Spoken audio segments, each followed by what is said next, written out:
When consequences removed from the equation, what will human nature show? Will you put your faith on humanity to do the right thing, or is that all lost? Well, gosh, Joe, this whole thing on human denaturing is pretty crazy. Got a lot going on with the AI revolution and everything else, so this is one more thing to chit-chat about. We definitely do. You know, as always, human nature has inherent flaws such as selfishness, aggression, prejudice, and self-centeredness, which can lead to a lot of negative behavior like violence and greed, right, amongst ourselves. I mean, we've seen it day in and day out. However, humans also possess strong capacities of kindness, cooperation, compassion. So it makes this issue that we're going to talk about today kind of complex, right, and not solely defined by negative traits. So we wanted to kind of take a look at it, kind of get a little dive into how human nature really impacts us and why. What are some of the key things that lead to it? Is it the fact that if we have no consequences to our actions, we feel that we could do whatever we want? And is there anything in us that creates that line that we should know morally we should not cross? So good stuff, good things to talk about. So Yep, definitely. All right, well, before we get started, make sure you smash that like button, subscribe to Outspoken, share the show with everyone you know, and hit that bell notification icon to get updated whenever we have a new episode. Let's get into this.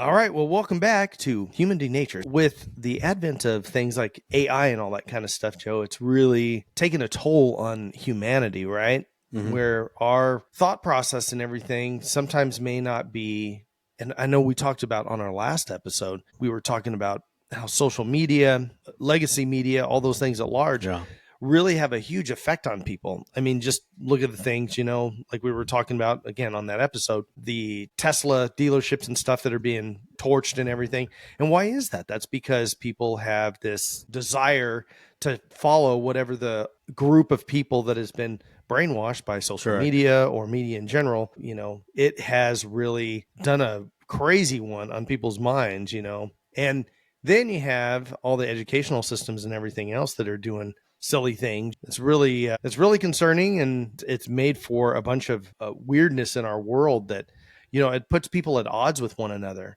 And our whole thing is to be forgiving of one another, right? And to care for one another and everything. And yet we're going the opposite direction where we're so at odds, and you're wrong, I'm right. I don't care what you say. I'm never going to agree with you. So yeah, I think the biggest thing behind that, Jay, and here's the thing, and I don't want to make this a political statement, but I want to look into the human nature of things. But it's hard to do that when you don't put a little bit of background to it, right? Like you have the very progressive side of liberalism, of the left, who feel that there's no consequences to their actions. Like they have a right, that the laws don't apply to them because they feel in their minds that this is social justice that they're doing. On our side, on the conservative side, and I'm talking non-political side, but conservative side, where we were raised with a little bit of moral standards, the fearing of God and the fear of our parents putting a belt to the ass, you know, things like that. We tend to know consequences, right? We tend to know that if I touch that hot pot, I'm going to burn my hand. And on top of burning my hand, I'm going to get my butt whooped, right? Because I didn't listen. So that we know there's, in some cases, dual consequences for us. It's you know, for doing the things that we do. So when you eradicate the consequence to people's actions, you have mayhem. You have human nature goes to the wayside. So let me just tell you a little story. In 1974, there was a social experiment that took place in the semblance of art. The performance art piece they called it Rhythm-O, which Maria Abramovic, I don't know if I'm saying that right, did. It involved her being still, just as she is, for 6 hours, right? Letting the audience do anything to her without her objecting. No consequences. Okay. Mm-hmm. So there were 72 items on a table next to her, right? Some were innocuous, such as grapes and rose. Some things were hazardous. She had a loaded gun, scalpel, scissors, you know, needles, just crazy stuff. Yeah. So the experiment was very simple. The instructions were simple. I'm an object. Her, you know, Ambrovic. I'm an object, right? Do anything with me. I take full responsibility, right? So I'm not going to hold anything against you. Do what you want, right? So initially, right, the audience was slow and gentle in their actions. They gave her flowers, kisses, and light touches, right? Because like, okay, and she was fully dressed, like, okay, nice. As time passed, though, the audience grew impatient, right? They're seeing all this nice because nothing's happening. Like it's not reciprocal. Right. It's like no car wreck. exactly, right? So they get impatient and they begin to move her, like position her, different things. Knives from the tables were used to cut off her clothes. It cut her clothes off, bro, right? She stood naked and vulnerable. Still, she didn't say anything. So as you see, human nature is to test those bounds. So they started testing those boundaries. That's based on the instructions she gave, right? Which was, do with me as you wish. I'll take full responsibility. So by the third hour, things grew darker and much more aggressive, right? She was sexually assaulted and her neck was cut and someone sucked her blood, bro. Okay. So this is the third hour. All right. Third hour. This was a 6 hour, halfway through. By the fourth hour, her life was threatened. Someone picked up the gun, placed it on her temple, ready to pull the trigger. The audience was horrified, yet others were intrigued to see what would happen, which is what you see today with people with their little cameras and just videotaping as someone's blood is gushing out of their neck instead of trying to render first aid. So that's where we're at hour number 4. Ultimately, a fight broke out amongst the audience, right? Because you have people now, again, that believe in justice and consequences to your actions, and the people who clearly don't. Some trying to protect her, others to continue the escalating violence. It was good versus bad, care versus cruelty, very basically. So by the 6th hour, she began to move and respond to those around her. Those that caused harm and were cruel avoided her gaze. They were shamed. They were like, oh my God, because before she was not moving. Even those who didn't avoid her, I assume due to their lack of involvement in protecting her. So everyone was kind of like, oh my God, I didn't get involved in help her. So at the end, they felt like, oh, what? I feel like such a dirtbag, So at the end of the performance, as of course, you should. Ambrovic said that if you were to leave it, this is a quote, if you leave it up to the audience, they can kill you. So in that experiment, that performance, which I don't know why people do these crazy performances, revealed the best and worst of human nature, right? It demonstrated the limits of morality and to the extent to which individuals will go where there are no repercussions for their deeds. And this is the thing that we're talking about.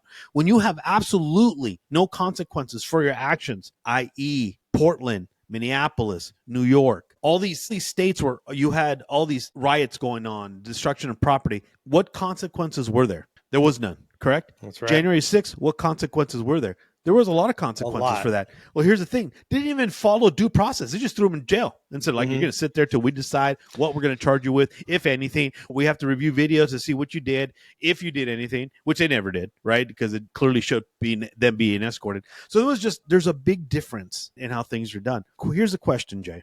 Given the opportunity, and this is a direct question to you now, homie.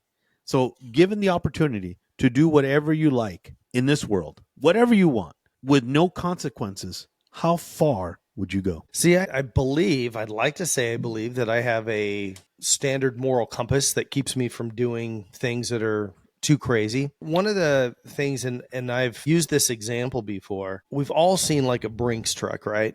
And you're just any ordinary day and you're driving down and you're behind one of those and you may have the thought, and I'm sure hundreds of thousands, if not even more than that, of people have been behind one of those trucks and they have the thought, gosh, if I had the money in that thing, man, how much easier would my life be? Now, It's that day they're delivering pennies. Pennies or all kinds of paper stock and stuff like that you're like, I don't know, or it's bear bonds. I don't know how to get rid of these things, man. So out of all days, you picked the day that the armored truck went to Costco to get stuff for the office. Right. It's full of water and churros. So all these people have this same thought, right? Wow, what if I could rob that thing? Like, how much better off would my life be? Now, out of all those people that have that thought, how many people actually physically act on that? Very little. Very little, yeah. Yeah. And there's the same thing. I mean, everybody's been in a relationship. Doesn't matter if you're man, woman, same-sex relationship. Doesn't matter. You've been in a relationship and you're like, I'm going to kill this person if they don't get out of my face, right? How many of us have had that thought? Probably a lot of people, right? Oh, yeah. How many people have acted on that? Very, very, very few. But there are those people that snap into that moment. Correct. And will act upon those impulses. Those are the people that are scary, that will, and I think as guys, I mean, as I do. We've been in a situation, I'd say a bar is the easiest thing to say, but there's multiple other places than that. But you're having a conversation with some guy and it goes a little south or whatever. Everything just, there's words flying back and forth, and then you both just kind of walk away from each other. But every once in a while, there's that triggering thing, right? And what is that? That guy says something, you say something, and boom, it's off to the races. What creates that in our human psyche? Like, why do we get to that point, and what does it take for us to get to that point? And that's a smaller one. Obviously, physical altercations, just basic fighting and stuff like that. Robbing a place. Now, obviously, there are some factors that get really weird. You and I, years and years ago, used to work together. And I remember one situation where it was a grown man. We had stopped him because he was stealing. And he broke down crying because he was taking, I remember we were like, why the heck do you have like tampons and stuff, bro? And he said he had lost his job and he didn't have any money and he was stealing stuff for his wife and his kid. It's still, you have to pay for that. It's a crime, right? But in that instance, I'm sure you do as much as I do. I understand why he was doing it. Yeah. I don't condone it, but you have to have a little mercy on people. You have to have a little bit. Absolutely. And that's the key thing I believe with all of this is we understand that people go through times of life, trials in life, that you may do things that are out of the ordinary that you wouldn't normally do, with the understanding that you're not hurting other people see, in that example though, that person knew the consequences. Ignore them because his need was greater than the payment of consequences for that act. You know what I'm saying?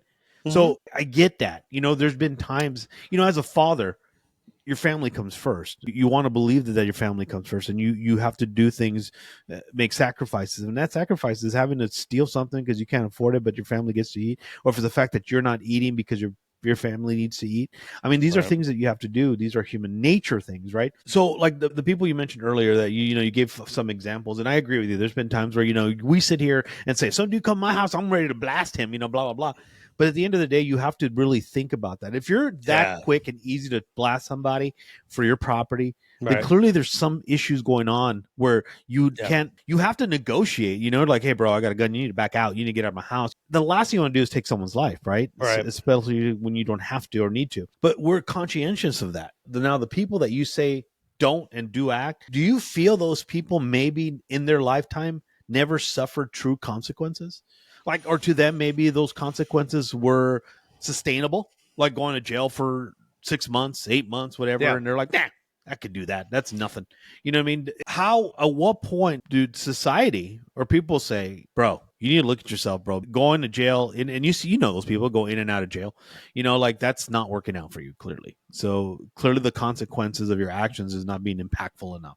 So is there people I truly believe there's people out there that no matter the consequence, it's not impactful in their life to change it or change how they view things or how they act. And you're right. Those people, I think, are kind of crazy in society as a whole, like they shouldn't belong in society. But I think as humans, we take things for granted. One and foremost is we take things for granted because we think that things are owed to us. At least some of us do. And we go out there and do things because we feel this is the right thing to do. Like, when did that happen? When did that change? Like, you remember back in the days when things were not the way they are today. We knew that there was consequences for actions, but now parents are more lenient. They're less disciplinarians and more. Are they not engaged in kids anymore? They're with their kids, or are there too many laws now that puts them in harm's way when they try to discipline a child? What is it? What is it that human nature has changed? Personally, I think one of the key things is morality. I think that we have failed as society to instill any kind of moral standards into our children, whether it be a little bit or a lot, whatever it is, but any type of moral standard has gone out the window. Like, we're not doing that as a society. Do you feel the same way about that? Yeah, absolutely. Morality is a big one. Children's upbringings. Years ago, the timeout thing started. You remember that, right? Yeah. Go stand in the corner. Go stand in the corner for 10 minutes. And in some situations, maybe that could work, right? Depending on the severity. And that's a tough thing. It's like there's the other side of it, right? An abusive parent. So kid spills milk, right? And spills it on the carpet. And the parent takes the kid to the back room and beats the crap out of him. I mean, just like beats them up where they're actually literally bruised the next day. Now that kid lights a carpet on fire and you take him to the back room and you beat the crap out of him where they're bruised the next day. There's no severity of consequence, right? And there needs to be levels, right? But you do need to fear your parents. And the thing is that the morality deal, right? People are not bringing their kids up, whether you go to church or not. Joe and I believe that go to church, raise your kids in a godly church environment. If you're not going to do that, Big fundamental.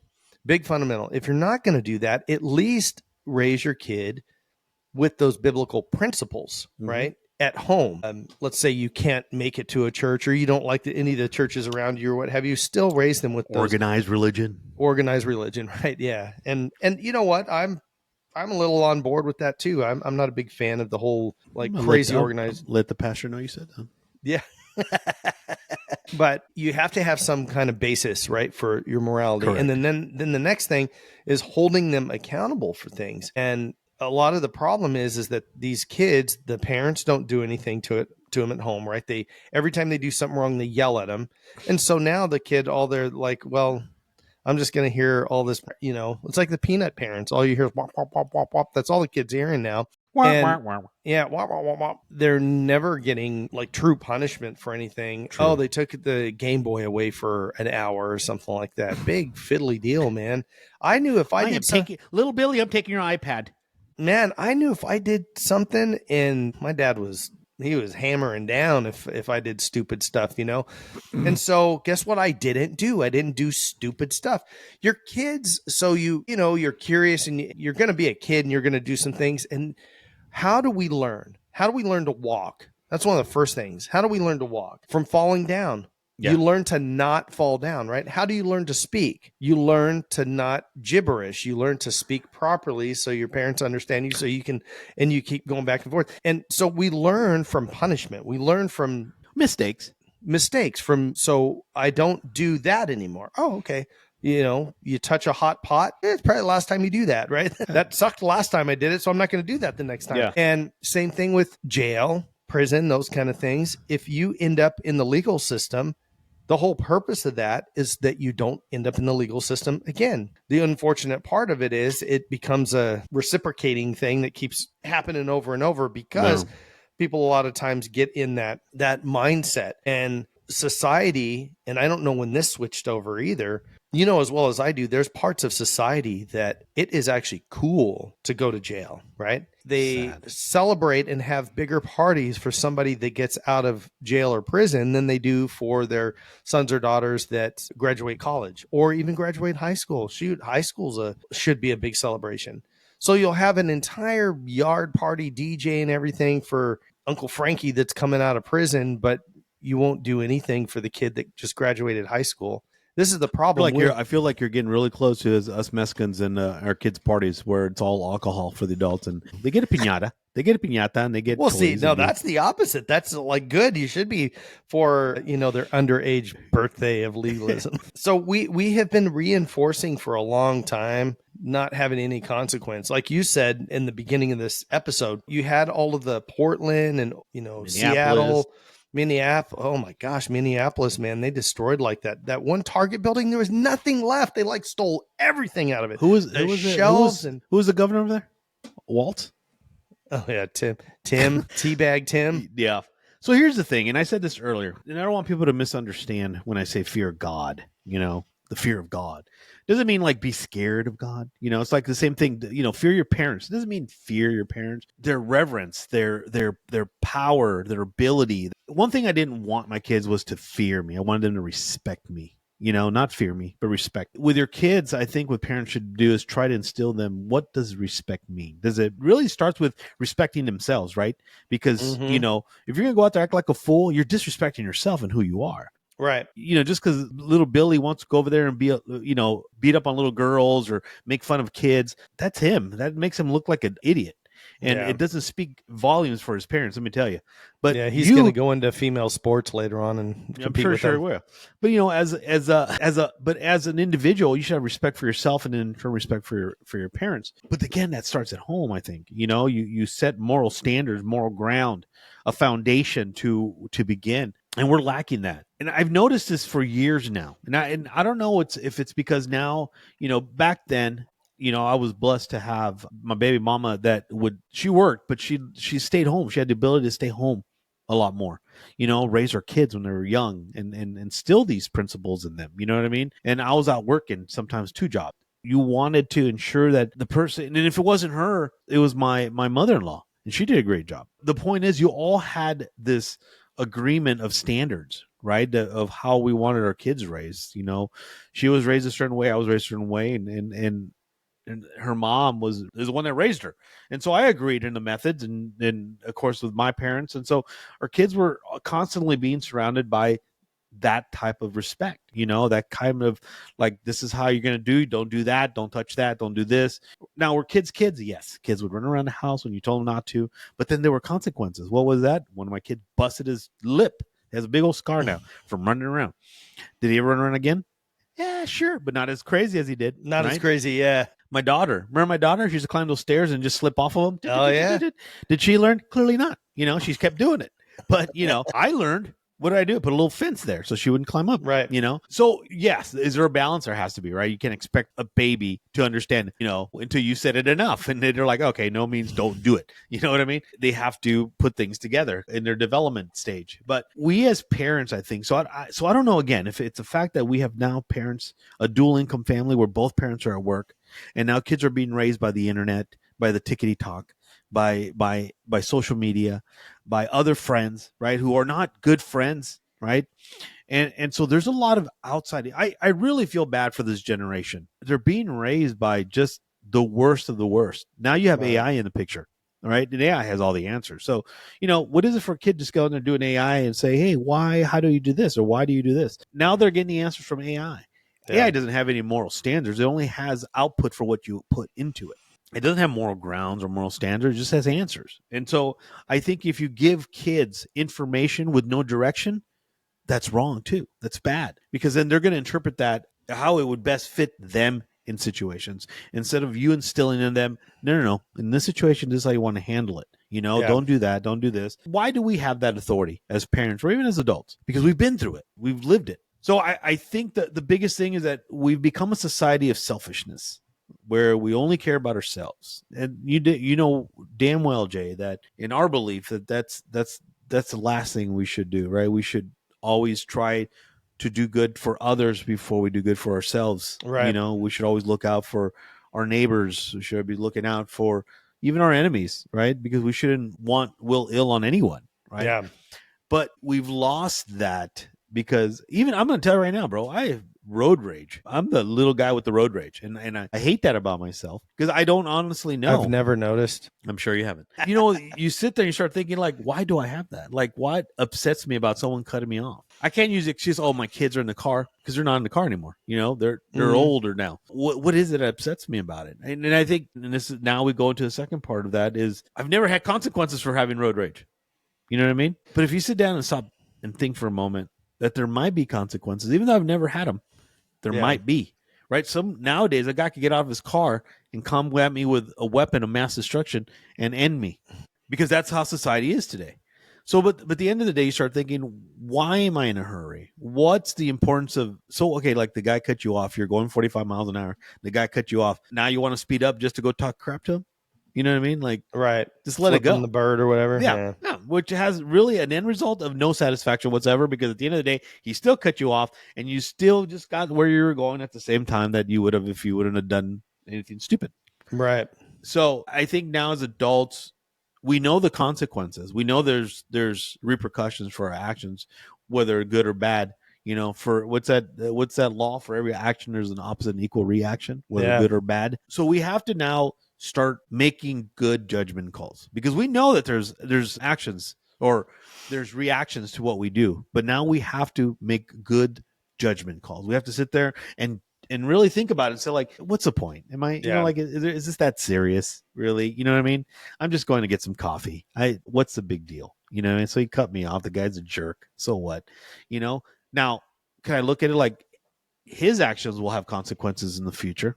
Oh, I sure can, Right. He might cut off like you were a little pissed. He might cut off somebody that, like you said, has weapons of mass destruction, and doesn't put up with it. Or an unmarked unit. Or an unmarked unit. Unmarked unit. Or somebody that, I mean, just lost somebody, just got a divorce.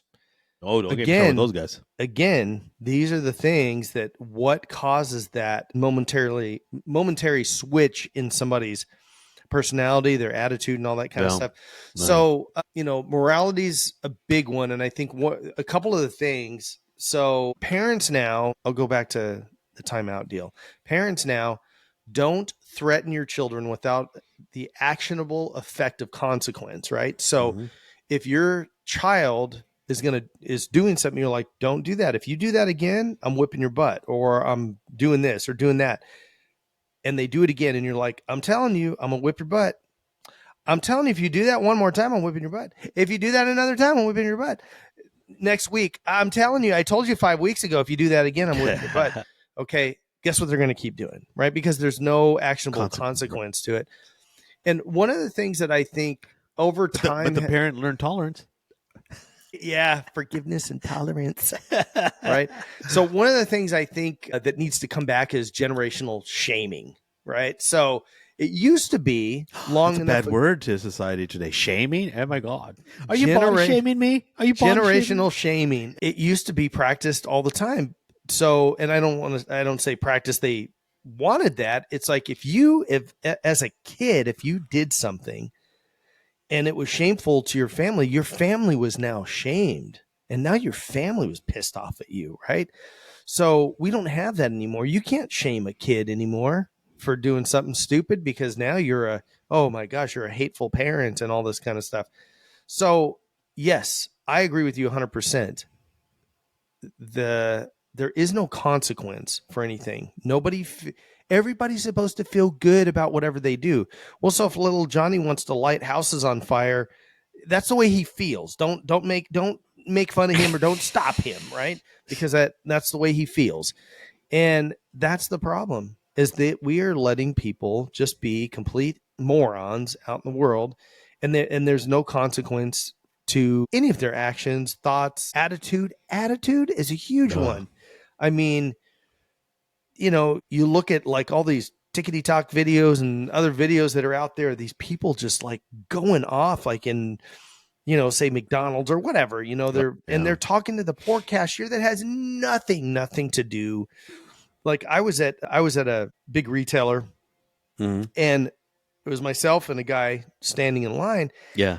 And there was a guy in front of us, and he was like going off on this cashier, cursing at her and all kinds of stuff. And he started saying some words, and I said, sir, hey, you don't need to be like that. And he turned and he was like, you need to stay out of the business.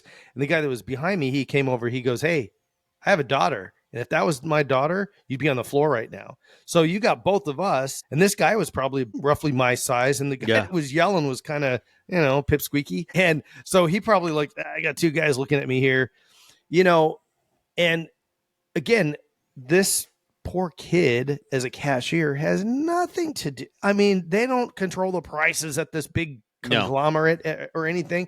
And this guy was pissed off because the price was wrong on a shelf or something like that. Oh God. And it's like, dude, who cares, man? Just tell me you don't want it. Either give it to me for that price or I don't want it and I'm out of here kind of thing. It's like, yeah, exactly. So we have inside of ourselves the ability to decide if we're going to be an idiot and go off on people or not. If we're going to rob that Brinks truck, if we're going to slap our wife because she said something we didn't like, right?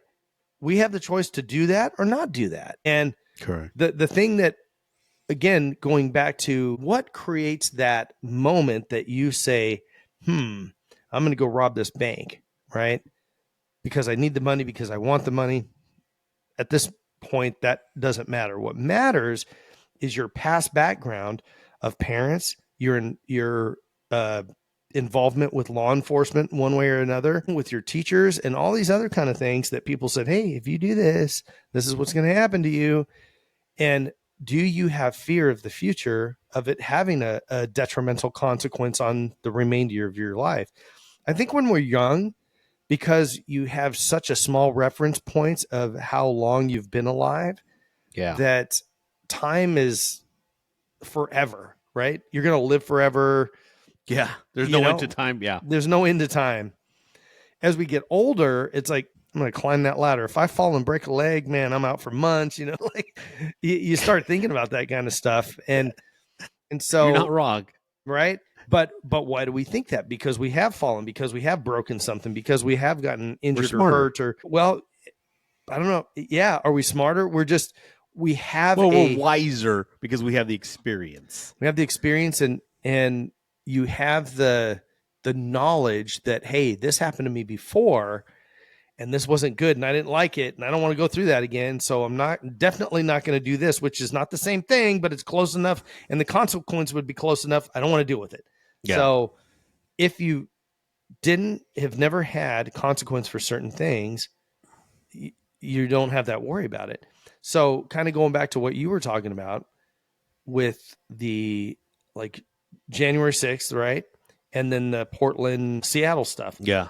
So you have these people that are in Portland, Washington, like you said, Minneapolis, and all these other people, and they're lighting fires and they're doing all this kind of stuff. And there wasn't any really consequence to it, right? Yeah. So now what are they doing? Fast forward years later, and now they're lighting Tesla dealerships on fire and doing all this kind of stuff. There's no consequence to them, so they're going to do it. So now you have the January 6th people that all just like went to jail and everything for, and again, don't agree with them, but if they were doing anything bad, but they no due process and they get put in jail. So what does that do? So that makes one side of the fence, the people that are left leaning, say, there's no consequence to us. We can go burn stuff down and do all kinds of stuff.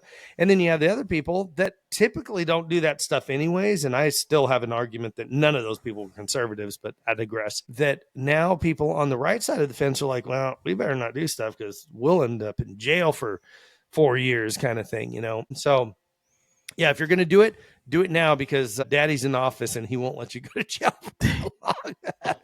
Now they're going to close us down for inciting riots or something like that. But oh yeah, clearly. Yeah. So anytime that there's consequence in your life, it goes into your data bank and you remember that and you make a conscious decision later on down the road if that's something you're willing to suffer the consequence for or not. There's a lot of situations where people are willing to deal with the consequences over and over and over. Correct. We've talked about jail before, folks that end up in the jail and or prison system, and they get out and what do? They end up right back in the same place they left. Now, other people leave and they get what? They get rehabilitated, what it's supposed to do to them, and now they don't do that anymore. Drugs. Recidivism is so low, though. They take prison as a career. Rehabilitation, the way we do it doesn't work. I'm telling you that right now. It's just, people go in there and they come out better thieves or better criminals. You know what I mean? Right. They learn from the best that are already in there. They're already in there. We honestly, we need to do a better job in that rehabilitation of some of these people. Some are just career criminals. Some do it. I knew of a guy who robbed a bank. Old man robbed a bank just so he could go to prison so he could get medical care because he couldn't afford it on the outside. Sad things like that. So he knew the consequences, but he also knew that by doing so, he'd live a little bit longer, even if he had to be in jail for it. And that's sad that we have to do that. That our citizens have to do that while other citizens in other countries are enjoying the money that we are sending them. That's the sad truth. And I agree with you 100% of the things that you've been saying. And I just really think that society needs to do better as a whole. We need to kind of take a step back and look at it as, not at the moment. Let's not look at things for the moment, like right now. Look at things for in the past, in the future. Don't think about it for yourself. Think about it for your kids, your nephews, your grandkids. Think about them and what are we leaving them? What are we leaving them with? We'll be gone. I mean, we'll be dust here in years to come. But what kind of society have we left them? Like, is that something that we really, without us being here, that we want them to kind of navigate without us? Because we did instill these important factors in life to them because we thought that we'd be around forever. We're not. We're not going to be around forever. The problem with a lot of these people who have no guilt or that have no fear of consequences, they think they're going to be alive forever. They think that their actions are not. Right. It's me. I'm doing it to myself. Really? Because whatever you do, if you have a child or if you have people that love you or that look up to you, you're doing it to them as well because they're seeing the things that you're doing. Now, are there people out there smart enough to say, I'm not going to be like my uncle. I'm not going to be like my dad. I'm not going to be. Yes, there is. Unfortunately, they end up being just like that person, right? Because in our belief, they don't put any value in God, and they can't do these things alone. Right. You know what I mean? So we have to start instilling these things a little bit sooner. Like we need to really stop thinking about things as black and white, your side, my side, right and wrong. We got to look at things the way they are for what they are, right? I mean, we all Right. know what's wrong in society. We know what's good and what's bad. We know the evil. We know the good. We just lack the common sense. We're failing in instilling common sense into our kids nowadays. Like Yeah. we're so controlling on things, or we're so controlling or we're so like loose that we're like, let the streets raise you. You know what I mean? Right. Or listen to this guy. He's smart. He knows what he's talking about, right? He's rich. I mean, come on. The rich people, now rich people could be smart in finances. That doesn't mean they're smart in life, right? Right. And so I don't know. I just think, Jay, that a lot of people invest a lot in just navigating to this world with no accountability, and I think that's a scary thought because you have to have some accountability because someone's going to be held. You're going to be held accountable one way or another, whether you believe in God or not. You'll be held accountable by the judicial system, by your family, by your children, by God, whoever you want, whoever means anything to you. You will be judged by them, and that's just how it is. Right. Trust me and believe me when I say this. If you're a bad parent, your kids will let you know when they're adults. And there's nothing Right. worse than to have that feeling of you're a shitty dad, you're a shitty mom, or whatever Yeah. the case is. And you sit there and like, well, I did my best. The worst thing is you trying to justify it. Because what did we do when we try to justify our mistakes, Jay, to our parents? We get a bigger ass beating, Oh yeah. right? Yep. There's no justifying your shortcomings there, fella. You know what I mean? Right. You did what you did, and that's what it is. And again, we've gotten away from a society that hold each other accountable, right? Like any And that's a big smart, key. yeah. And there's a thing when those riots in Minneapolis happened, when Seattle burnt, when Portland got taken over, when New York was infested, all these things were happening. No one held anyone accountable. Right. Nobody. Why? Because these places are controlled by people who believe in just live life to the fullest. I felt like we were back in the hippie days, right? And do what you want. This is our land. Where you have people like, no, you can't do that. But the moment that we show any kind of imperfection, like those January Sixers go in there and start, oh, put them to death. You know what I mean? They execute them. They're done. Oh my God, they Yeah. did this. Let's not consider any of the things that the left did. Any protests back in the 70s and 80s that they did in the same building that the January. In fact, there was an explosion in one of those buildings because someone took a bomb into it, Yeah. and it was right outside a Senate hearing or something like that. And those were those crazy people. I think it was during the Patty Hearst time. Remember Patty Yeah. Hearst? Patty Hearst. Yep. So, those things. But of course, we live in a society where there's two sides. And that's, I think, that's where our problem stands, Jay. That we're in a society that has two sides. We should be a society that has just one side, the right side, and that's it. And then I don't mean right by the conservative side or anything, but the right side of living, like doing things the right in the correct way, not instilling your own crazy beliefs and things, but just morally. Like, let's Right. get back to basics, man. Remember when companies failed and because they put too much emphasis in this or that, and then it was just failing left and right. There were just all these little, it's like you're putting all these leaks in a dam. So what would they do? They'd eradicate everything and just go back to basics. You know what? Let's go back to the drawing board. Let's go back to basics because clearly we put too much into one thing or little into another. We couldn't find a balance. Let's go back to the basics. Yeah. We need to do that as a society. We need to come back to basics, go back to common sense, back to moral standards, and just a belief system. Whether it's Hindu belief system, whether it's a Christian belief system, whether it's whatever it is that you believe in something, man. But have a moral ground, a moral standing That's to a big where, thing. Moral so grounding. yeah, so you have a starting point, a foundation which you could build on.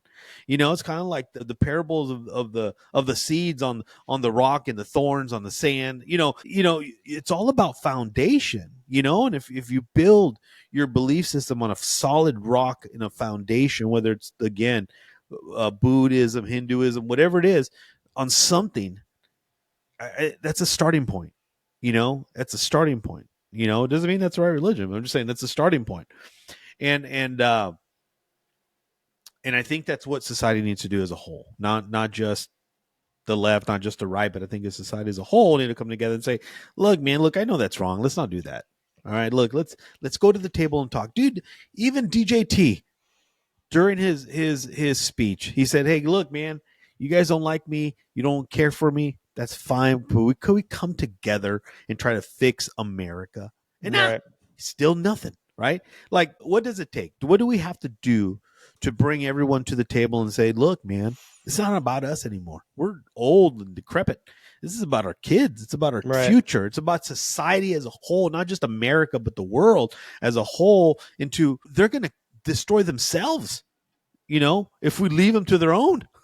You know what I mean? Like, we have to have a moral high ground. We have to have a basis to start a conversation. And that's where the problem is. I think there's just too much anger, too much hate in people's heart to give in to that. And I don't know. That's just my thought. And that's sad because it's a downward spiral, brother. It only gets worse. It only picks up speed. Yeah. Well, I tell you, things have changed a lot because we do not hold each other accountable. There used to be a saying back in the day. It was called it takes a village to raise a child. Correct. And unfortunately, the village has changed dramatically. Back in those days, your family was all together. That was mom, dad, aunt, and uncle, Yeah. grandparents, Yeah. multiple generations, and they all raised that kid together along with the neighbors. So if the neighbors caught the kid doing something, the neighbors whipped their butt or told the parents or what have you. Now, don't touch my kid. Don't tell me what to do with my kid, right? So, and then schools were part of the neighborhood, right? So usually somebody that was your neighbor was a teacher. So you knew what they were teaching and they talked to you directly. So there was no special meeting you went to once a year, if that, to the school to find out how your kid was doing. You knew like weekly. And then you took your kids to church. So that was a peer group that they were around, that the adults watched after your children, made sure they were on the right path, and the other kids were on the right path because their parents and you were watching them. So there was this better village situation to raise children. Yeah. Now the village raising children is TikTok, Instagram, YouTube, Facebook, Pinterest, I guess, is that a thing, online and The downfall of society. online in general. Schools now, nobody knows who the teachers for the kids at the school are. And sometimes you're appalled to find out that it's some wacko teacher, that has, they're idiots. They can't even answer a simple question. The kids are even dumber because, you see it all the time. They're asking these kids the questions like, who's the first president? They have no clue. I mean, these things are just insane. How many stars are there on the flag, right? So the village has become just a complete and utter failure at raising children now. Yeah. And so the only way you can get back to that is that as parents, as adults, we have to create these villages again. So again, push in church or some kind of group activity that your kids can get involved with other kids that would allow them to group up and have consequences based around adults and everything that have the same goal in mind, right? To raise good kids, to have kids that are going to do good in society and not be little terrorists when they graduate or get older or what have you. Yeah, no, and I totally agree with you. I think the village has turned to a village of idiots, and that's. Yeah. But here's the thing, Jay. I think back then, you remember your mom was involved in the school. She was in the PTA. She was all over the place. She'd help. I think she was part of the band moms and did all kinds of stuff. My mom was the same way. I mean, they were involved. We were involved. I would go to my kids' schools when there was any issues or concerns. I'd go to the parent-teacher conferences. I mean, we were involved as parents. Nowadays, we don't have time for that. We don't share.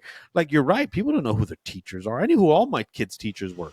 And I had some that I liked, some that I didn't. Right. And my parents knew who my teachers were, and it was just one of those things, and they knew about my report card. They knew when it was coming in, bro. I couldn't intercept that thing if I wanted to. But, there was so much stuff happening back then that everybody was involved. And my parents owned businesses, so they were like busy. But my mom always found time to go down there and see what's going on with her kids' school. And my that mom was important. Super busy, single parent. By the time I was 8, my mom was on her own, working, and she never, let me emphasize this, never missed one of my shows. And if she would have, I would have been fine with it, but she just didn't. Yeah. Right. But those are the sacrifices that parents did to make sure that they knew that they were supported, that they had, and if they derailed, you're going back. Get that kid back on the right track. You know what I mean? Here's a key thing too, brother, is I can't speak for her in her job, but I know her boss was awesome, because I remember he passed away years and years ago, but I remember meeting him, and he was actually really cool, and he let my mom go for activities and stuff like that, right? Because he knew. And so that goes back to that whole village thing. But we live in a society where people work from home, for Christ's sake. You can't tell me you can work from home remotely, but you don't have time to go check your kids out doing things? Get out of here. We're too busy trying to get cocktails and hanging out with friends and girlfriends because we haven't seen them for weeks, and we are dealing with raising our children. You're going to have time when they're older and out. Even now, my grown kids, they still ask for advice or hear our advice. They don't say, like, old man, that doesn't apply today. Because you know what? It applies more than any other day. One thing that doesn't change no matter the generation is those moral standards. They don't change at all. They remain the same, and they still continue today to cultivate that person's future. Now, if you don't have it, clearly you're going to get derailed. You're not going to have one. And you're just going to be a menace to society, and people see that, and they don't care. And you're right, man. I remember my dad signed that damn form so the vice principal could hit me, who would swaddle me. You know what I mean? Butt. Yeah, bro. I'm like, that's some punishment. What's going on? I get that at school and home, and my mom was the same way. My mom said, we'd go to someone's house. We wouldn't allow it to be stayed over. We couldn't stay over. As Mexicans, we can't stay over people's house because that's just how we is. But we could hang out with friends. But you know what she'd tell the parents? If he misbehaves, whoop his butt. Yeah. Like, okay. There's the village. Correct. We had that. You know what I mean? Like, I know a bunch of your house was a drug house because all the little neighborhood kids were over there all the time, right? And your mom fed them all the time. Like, I know all these things, right? My mom was the same way. We lived out in a ranch, and we had all these little kids, little snot-nosed kids coming around because we were the only one with a pool.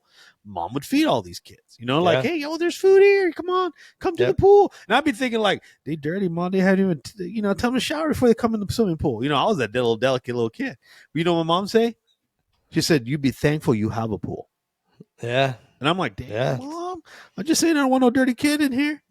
But she set me straight. I don't want I don't want pig pen in my pool. Yeah, I don't want no pig pen. She's like, son, we live in a ranch. There's dirt everywhere. Just deal with it. Be thankful you have a pool. Or you know what? Don't get in it. Let them enjoy it then. And me, I'm like, hell no, I'm getting in there. I'm playing. I'm just playing. But again, if we didn't have those little, it's like what happens, Jay, if we have all these farm animals and no corrals or no fences? They'd run away. They'd leave. Yeah. They'd be gone. Right? Yeah. We have to put standards. We have to put corrals. Right. They have to know their limitations. They have to know, you don't go past that. Right. We're failing society, and society is failing them. So we got to come together, brother.